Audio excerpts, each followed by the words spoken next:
Falegnameria Paludetto. Da più di 60 anni. Il legno su misura a casa tua. TG Plus News edizione di Venezia, buon pomeriggio. In apertura del nostro notiziario sport ed economia, perché a Venezia questa mattina si è svolta la tanto attesa conferenza stampa del presidente del Venezia Football Club, Duncan Niederauer. Queste le sue dichiarazioni. Avevo detto che ci sarebbe stato l'ingresso di nuovi soci per gennaio, ma le cose qualche volta vanno per le lunghe anche a causa del periodo che è coinciso con le festività natalizie.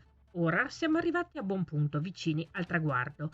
È stata firmata una dichiarazione di intenti e sono iniziate le fasi finali, si dovrebbe chiudere per metà marzo. Ieri è stata una giornata molto intensa visto che ci sono stati incontri con il management.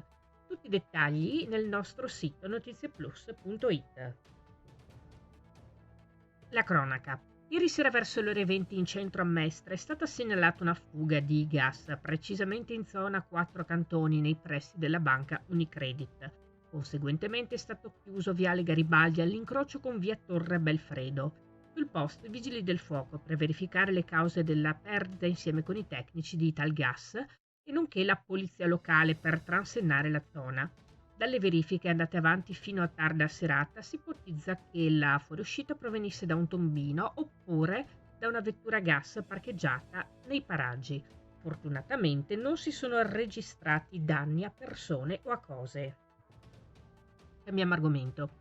In arrivo un contributo di 20.000 euro dalla Regione del Veneto a supporto dei processi di candidatura dell'Etnue di Chioggia a Patrimonio dell'Umanità UNESCO. Serena De Perini, assessore all'ambiente del comune di Chioggia. Il contributo ci sarà di grande aiuto soprattutto per realizzare il dossier a supporto dei processi di candidatura. Ringrazio la Regione del Veneto che dimostra con i fatti di supportare il nostro entusiasmo e il nostro impegno per la valorizzazione di questo nostro tesoro marino. Pietro Mescalchin, presidente dell'Associazione delle Etnue, ha aggiunto: la notizia non può che rendermi felice. Diventare patrimonio UNESCO significa acquisire sia un'enorme visibilità che la protezione internazionale di cui un sito così delicato ha bisogno. Apriamo ora la pagina della cultura.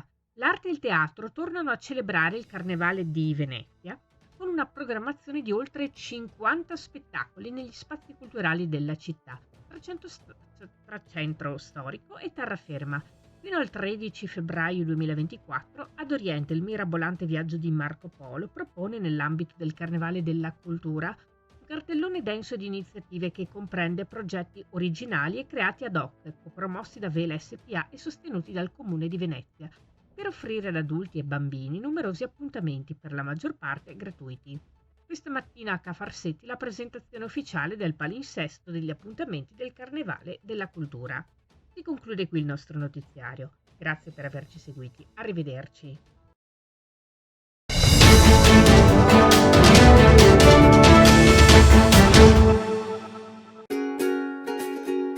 Falegnameria Paludetto. Da più di 60 anni. Il legno su misura a casa tua.